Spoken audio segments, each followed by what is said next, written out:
तो जो लोग किसी और की खींच रहा होता था उसी की खींचती थी। ये जो राजनीति का पार्ट है जी।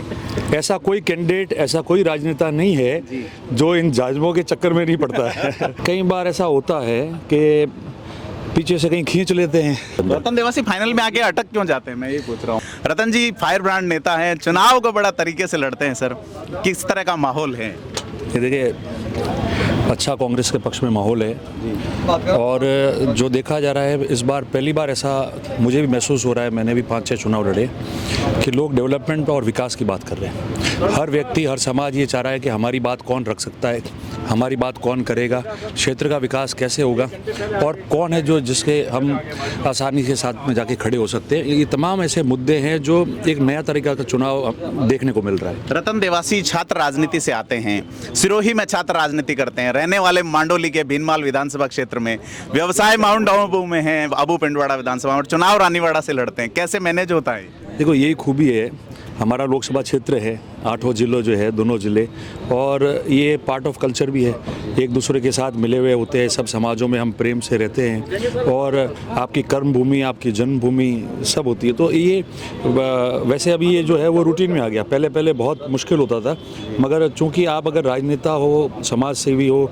और आप लोगों के बीच घूमते रहते हो, तो ये चीज़ें अब महीने रहती है, तो रूटीन में ब्लड में आ गया है कि किस तरीके से आप मैनेज करते हो और घूमते हो। सर अभी वर्ल्ड कप का फाइनल था, भारत बहुत दुर्भाग्यपूर्ण तरीके से आ रहा, आप भी छठा चुनाव लड़ रहे हैं, एक जीते, एक चुनाव आप जीते। देखिए, विधायक का 2 चुनाव, पिछली बार में जो विधायक का चुनाव था वो बहुत कम अंतर से हार गया था और आपने देखा होगा कि उसमें मेरा मत प्रतिशत था वो बहुत अच्छा था पूरे इस संभाग के अंदर। रतन देवासी फाइनल में आके अटक क्यों जाते हैं, मैं ये पूछ रहा हूँ। ये कई बार ऐसा होता है कि पीछे से कहीं खींच लेते हैं तो हो सकता है कि उनका जोर जो होता है वो इतना ज़्यादा होता है कि वो आगे बढ़ नहीं पाते। पर मुझे इस बार ऐसा लग रहा है कि जो लोगों का मानस बना हुआ है, जो उनका भाव है, तो इस तरह से अच्छी तरह से मुहावरा है, इसको मैं बता दूं, जाजम खींचना। पुराने जमाने में जैसी जाजमें होती थी तो जो लोग किसी और की खींच रहा होता था उसी की खींचती थी।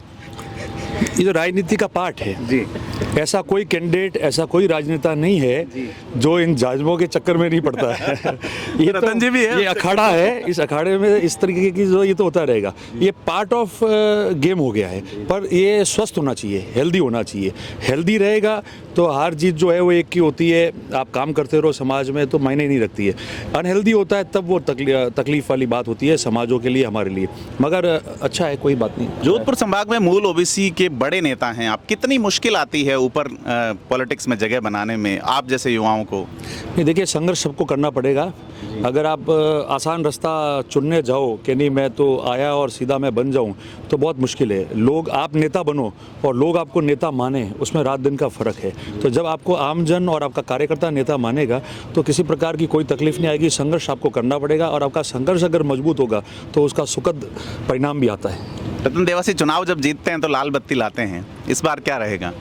अब वो बत्ती वाला तो रहा नहीं है, सिर्फ ऑर्डर निकलता है, या तो आप बनते हो या दर्जा मिलता है। मगर बत्ती और ये मायने नहीं रखती है, ये तो एक स्टेटस तक आता है। आपको जो जिम्मेदारी दी जाती है काम करने की, आपको उसका निर्वहन बराबर करना पड़ता है। मंत्री बनना या नहीं बनना, विधायक बनना नहीं बनना, जो व्यक्ति संघर्ष करके अपनी जिम्मेदारी निभाएगा, भले वो किसी पोजीशन में हो, हारा हो जीता हो, तो निश्चित तौर पर वो अपना काम किसी भी मुकाम पर बैठ के अच्छी तरह से कर सकता है। रतन देवासी जी काफ़ी युवा और ऊर्जावान है। समरजीत सिंह जी से बात करेंगे। समरजीत सिंह जी भीनमाल